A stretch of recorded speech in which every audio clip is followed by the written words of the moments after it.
Hello, good afternoon, and welcome to another fun episode of the L.D.E Talk, the show where I talk about different things that are fascinating and interesting. Today, we are going to take a look at a franchise for those who are fans of Disney, the Disney villains. Yeah, that's right, the Disney villains. I grew up knowing those villains like the Evil Queen, who's Snow White's stepmother, Maleficent, the Mistress of All Evil, Captain Hook, Jafar, Ursula the Sea Witch, Scar, Hades, Lord of the Dead, Lady Tremaine, Cruella de Vil, and Gaston. I also grew up with Yzma, Claude Frollo, and the Queen of Hearts. They were all featured in a crossover movie called Mickey's House of Villains. I didn't see that movie at first, but I did see the preview of it on my VHS copy of the best of Schoolhouse Rock.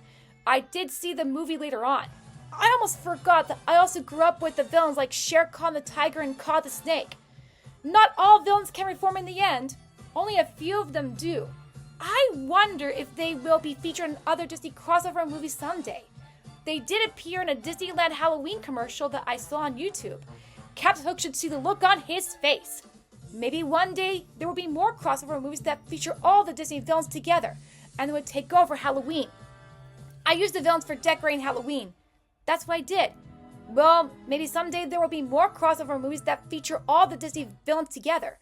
There is one fanfic story that did feature them in a crossover with the Equestria Girls. I suggest you read it by looking it up on the search bar on the fanfiction site.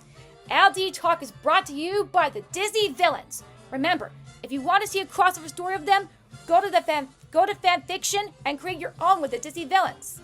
Catch you later, podcast listeners.